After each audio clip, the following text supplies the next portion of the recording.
接下来请收看中嘉新闻。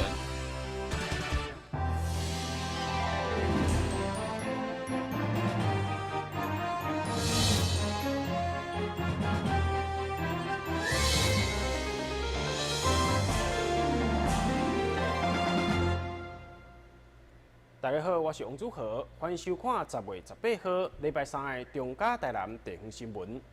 日前台南市一礼拜就发生2摆的客运事故，拢是因为司机的身体状况无好所来引起的。也因此，议会国民党团上午邀集交通局甲客运业者做伙召开记者会，要求严格监督公车驾驶做定期的健康检查。同时，为着要保障乘客、用路人甲驾驶的生命安全，保险的内容一定要符合需求。最近伫台南连续发生2件公车司机因为身体无爽快，产生交通意外事件。议会国民党团对此表达遗憾，同时也要求交通局彻底监督客运业者，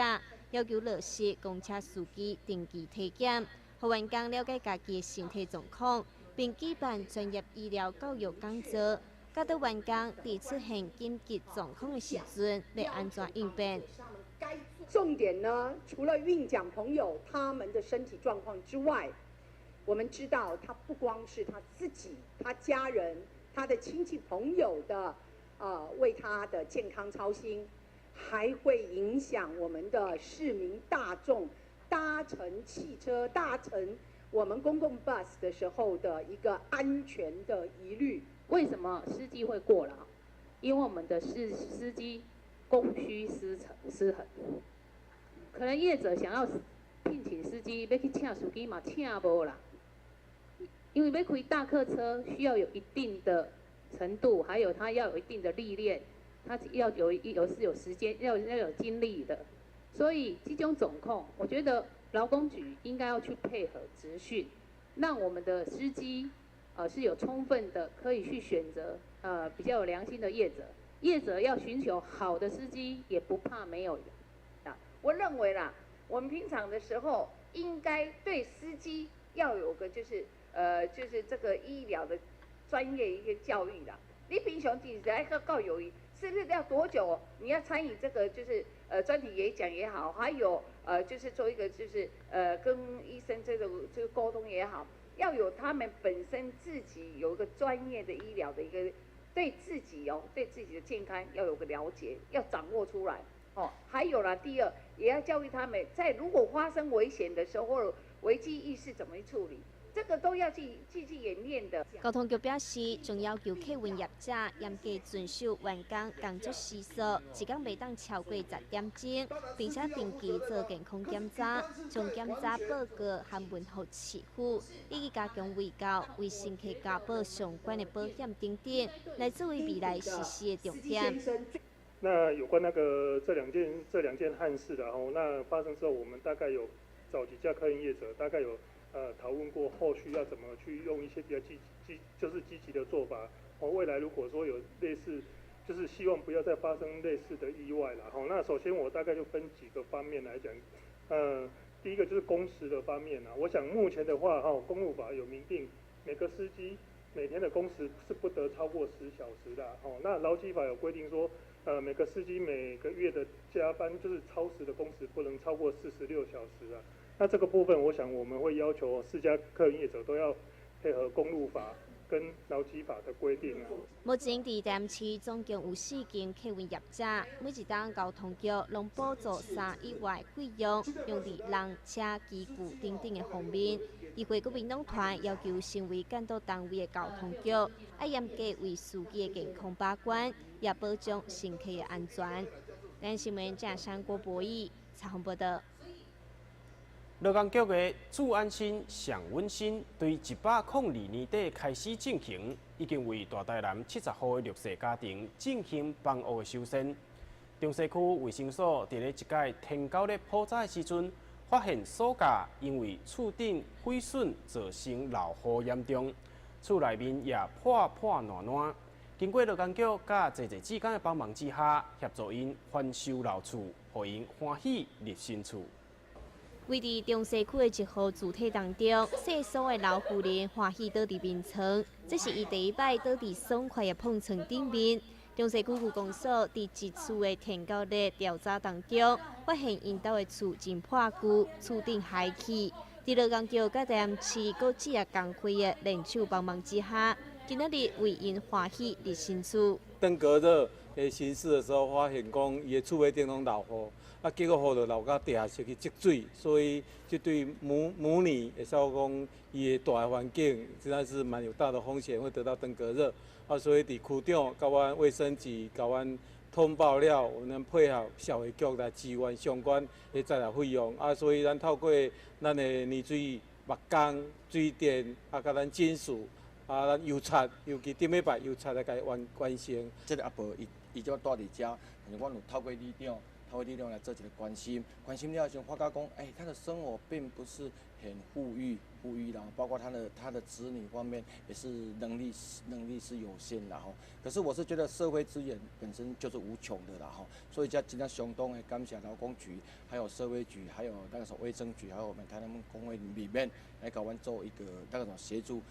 木工工会志工也自愿捐赠2张床架甲碰床，李大台南总工会理事长陈美静也提供床包甲电冰箱1台。我们志愿服务协会跟大台南总工会吼，咱就是今仔就甲伊买冰箱啦吼，迄个排油烟机啦，加输炉啦，加输烫啦吼，迄个木工搁买门床啦吼，碰床啦吼，阮就搁来买床包。床罩、伊的被啦、枕头啦，互伊会当安尼改善他的住的地方啊，这是对他是一个很大的帮助啊。罗江桥结合台南市真侪的职业工会，替一载罗江修理厝，若是全台首创的善举，更希望借着这个计划来抛砖引玉，号召更较侪资源投入公益，做伙用爱来守护台南的弱势家庭。台南新闻张伟忠采访报道。为着要鼓励台南市在地大专院校动画创作人才，以动画影像方式来记录行销台南，市府新闻以及国际关系处特别办理2018台南划世代动画征件，总奖金125万，征件期限到12月31号截止。欢迎台南地区对动画创作有兴趣的学生踊跃投件。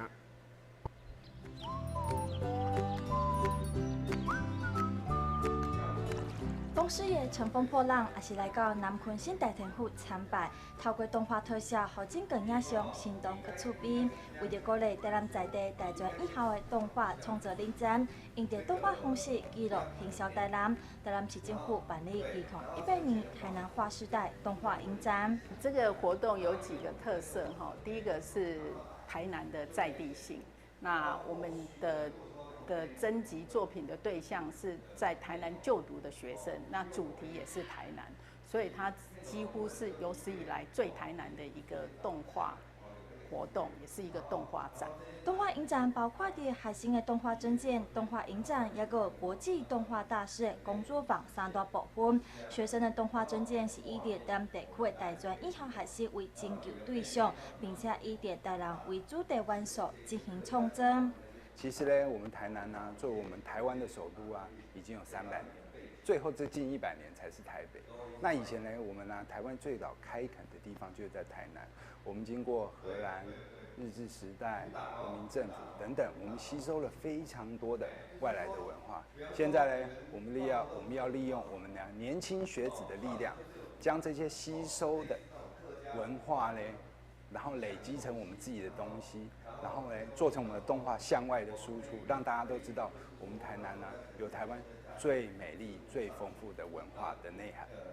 真正是采用的企划审查、后制作评选的方式，总奖金有125万，只要入围嘛有2万块的高额奖金。同较重要的就是你的创作在老地方会被看得到，在台南同老的一个戏院、全美戏院，然后在新化的武德店，在盐水的永城戏院，在骁龙文化园区，你的创作都可以在这些戏院或园区里面被我们台南的或全国的一些观众给欣赏到。那这是一个很在地又很国际，又可以互相成长，又可以被看到的一个好活动。所以，请各位台南的学子赶快动手吧。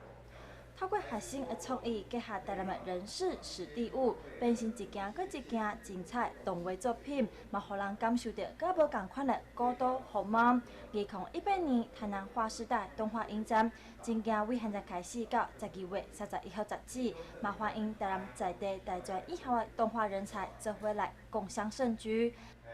台南划时代，欢迎划台南。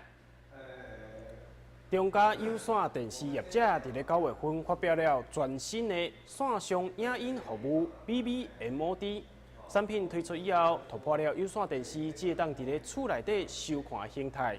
有线电视业者为着要回馈广大的收视族群，民众即马只要下载 BBMOD 的 APP， 可会当得到免费观赏15出电影的好康哦。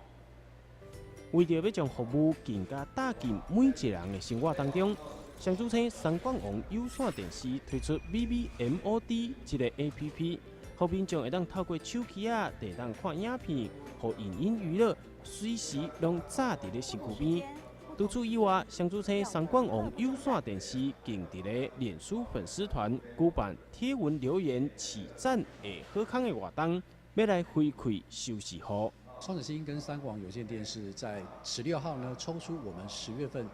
脸书的粉丝专业摸彩的活动，那恭喜这几位幸运的得奖主。那我们这次活动的内容最主要是要针对公司的数位套餐包月电影院买6送6的活动。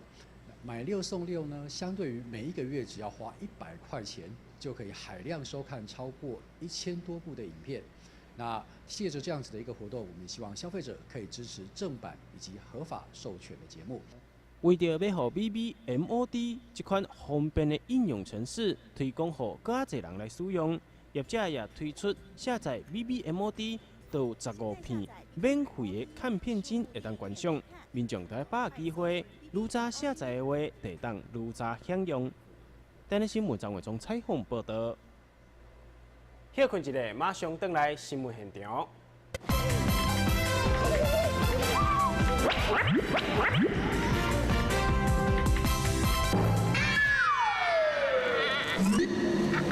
正确开启车门很重要，不然怎么开呀？下车要转头注意后方来车，再慢慢开车门。这是两段开车门啊！两段式开车门，两段式开车门，两段式开车门，因为很多要说3次。打开一本书，每页在发亮，文字变鱼儿，游在大海洋，充满了。欢迎你和我一起来收看《非读不可》，台南爱读册。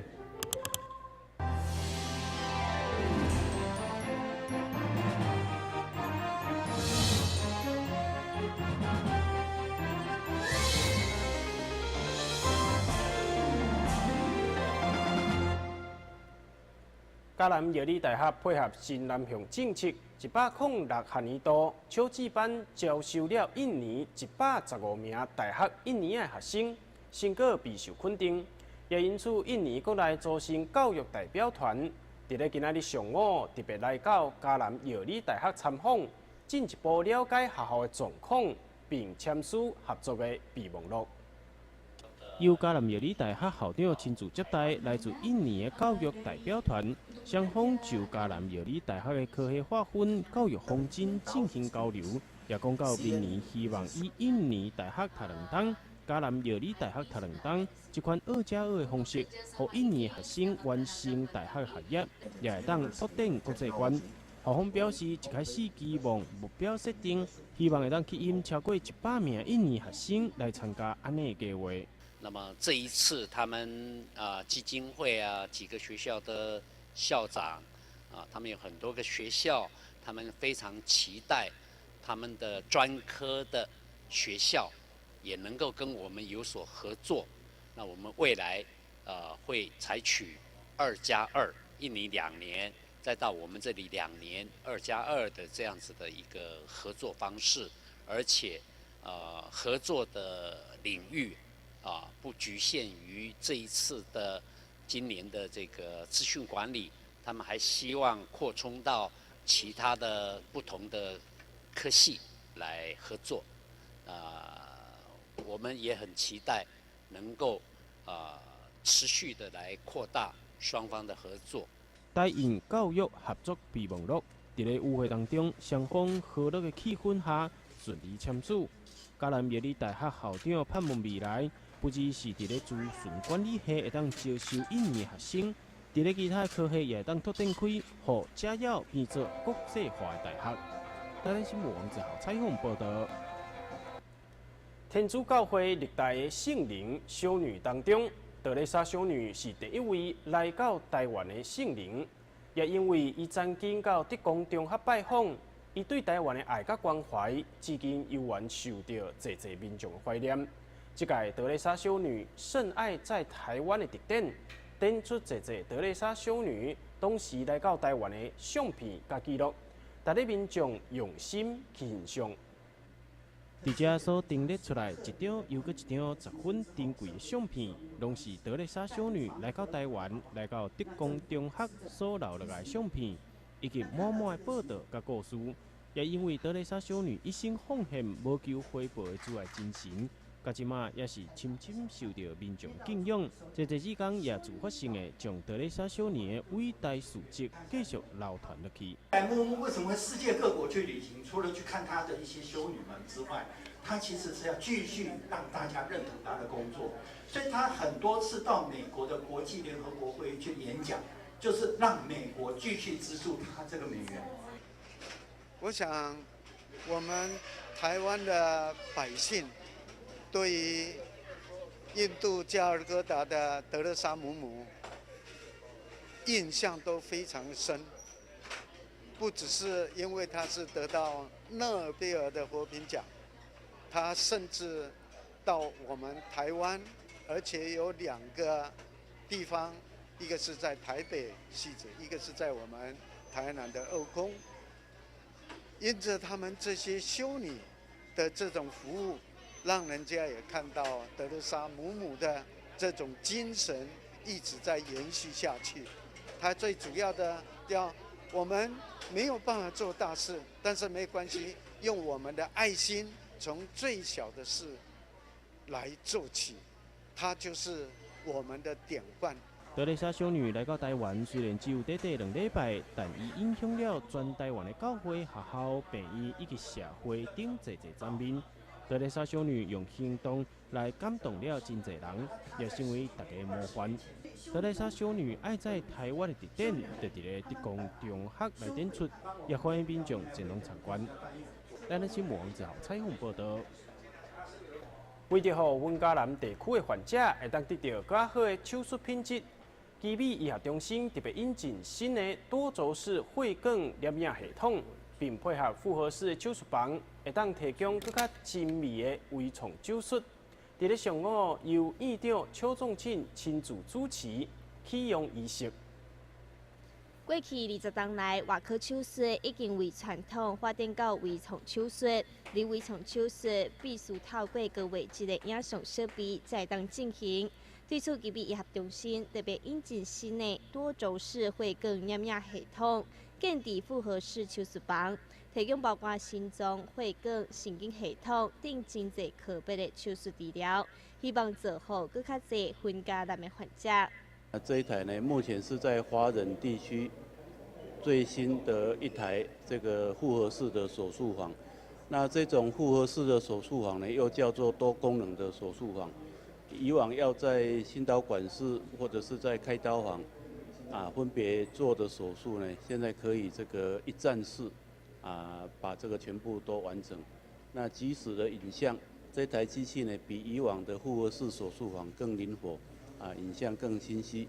那在这我们庆祝奇美医疗体系在成立50周年的时候呢，我们引进这样一个高贵新颖的仪器，应该可以造福更多云嘉南的病人。那复合式手术室呢，它是可以运用在多科别的这个手术的运用包括心脏手术、血管手术、神经手术，那我们的腹部或是胸部的肿瘤手术。那甚至于我们这个创伤的手术、急性出血的手术都非常好用。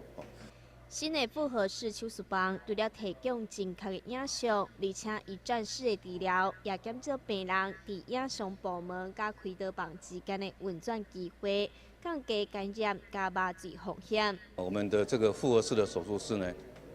它是呢把原来必须在2个单位去进行的工作呢合在一起。那这个也减少了病人呢必须在2个单位之间的转送的所产生一些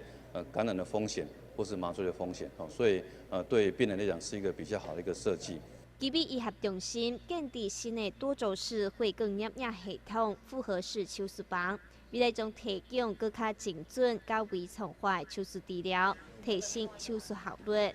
电视新闻站山国博弈采访报道。严重的肝癌患者，即马有更加精准、更加有效的治疗方式，会当将化疗药物直接灌注到肝脏当中。不止会当互化疗药物更较少，所引起的副作用也会当更较少，药物嘛会当发挥上介大的效果。严重的肝癌患者，即马有新的治疗方式，就是接受肝动脉化学灌注。医生对患者的脚接片，将化疗药物通往肝脏的动脉血管，将剂量精准注入去肿瘤当中。目前已经有侪患者接受安尼的治疗，也成功让身体恢复健康。肝癌病人一般到了，如果已经进行到血管侵犯的情况，甚至包括最严重到心脏的侵犯，往往在治疗上效果不是非常理想。包括传统的血管栓塞的治疗方式，可能效果不佳或是无法执行。这个时候，在我们医院的病人，我们会选择用肝脏的动脉化学治疗灌注的方式，再依据病人的状况。合并其他的一些例如标靶治疗，或是电疗，或是一些心脏血栓手术方面的治疗。那在这1年半到2年当中，我们已经治疗了约27、8位个案。那目前治疗效果看起来初步相当理想。那许多病人其实存活已经接近1年，甚至超过1年这样子。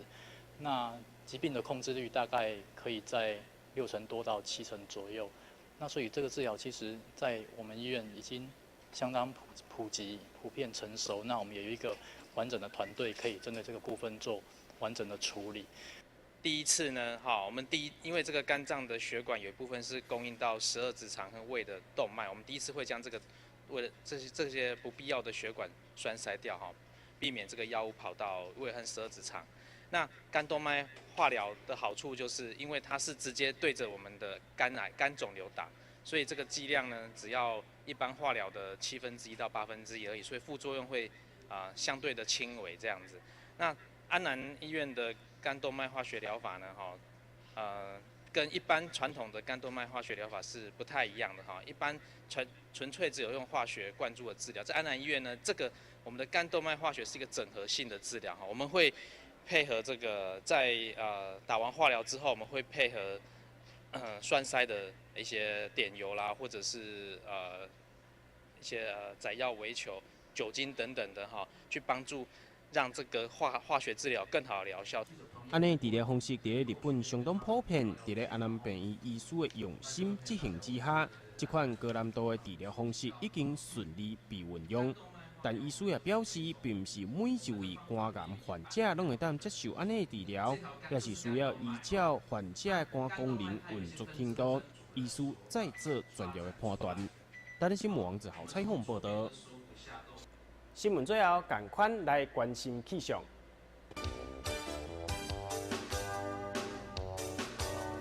明仔天气好天有时多云，温度26度至32度。袂落雨，海面平均风力6级到7级，上大阵风9级。感谢你收看10月18号的中嘉台南电视新闻，我是王祖和，咱再会。